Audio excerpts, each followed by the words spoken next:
The Golden State Warriors, led by two-time MVP Steph Curry, have won 4 NBA championships in the last 10 seasons. Throughout this incredibly successful period, the Warriors have managed to keep their core, consisting of the Splash Brothers Steph and Klay Thompson in the backcourt and team enforcer Draymond Green in the frontcourt. The chemistry between these three, combined with their fast-paced style of play focused on motion offense and off-ball screens to create open looks, resulted in arguably the deadliest three-point shooting team in NBA history. With Draymond defending and playmaking, Steph knocking down 30-foot bombs, and Klay sniping whenever he gets the slightest opening, the Warriors Dynasty really seemed like it could go on forever. Even when everyone, including myself, doubted their chances in 2022 because of age, the loss of KD, and an overall lack of depth, they still somehow managed to beat the stacked Boston Celtics in 6 games. That championship secured their legacy as the best team of this era. After 13 seasons as a Golden State Warrior, Klay Thompson has left the team in free agency and is joining the Dallas Mavericks on a 3-year, $50 million deal.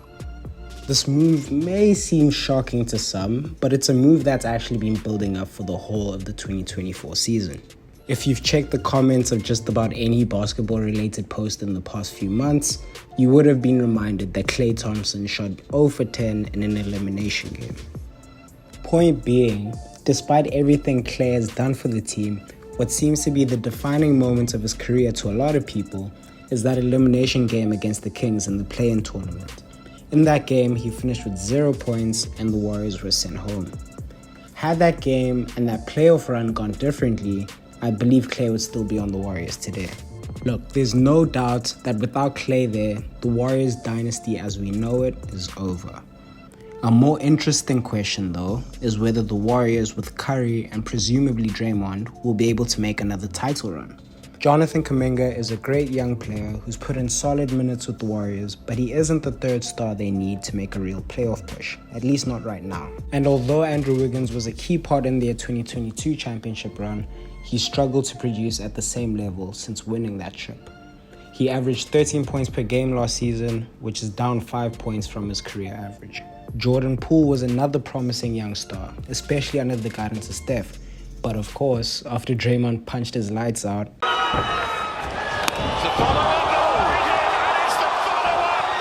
they had no choice but to move from him. Draymond himself isn't the same defensive threat as he previously was during their championship runs. He seems to be getting into foul trouble now more than ever. He led the league last season with 4 ejections. This one on Nurkic.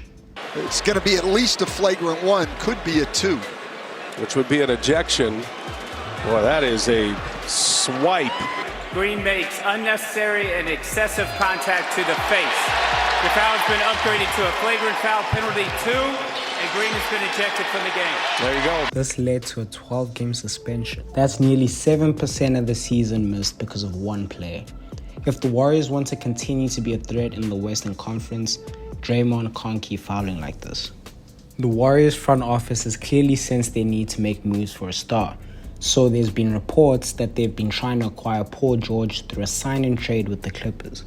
PG could have helped elevate the team to playoff contention, but he's just been signed by the 76ers on a long-term deal. With the fallout from the Paul George deal, the Warriors are desperately looking for a second scoring option. Lauri Markkanen is apparently in their sights. He'd be a great addition, but I don't think he'd extend their championship window in any way. The only way I see the Warriors winning another championship anytime soon is if they somehow manage to move Wiggins and Kuminga before the trade deadline next season. Maybe a deal can be made for a star like Paolo Banchero or Zion Williamson. But even if that were possible, the Warriors would have to sacrifice draft picks or good role players like Gary Payton, both of which are in limited supply for them. At the end of the day, people have doubted the Warriors before and they're doubting them again. As long as Steph is on the team though, the window is never really closed. That's it for today's video though, guys. Would appreciate it if you dropped a like and subscribe if you enjoyed the video. Also, let me know your thoughts in the comments below. And that's me signing out, guys. Peace.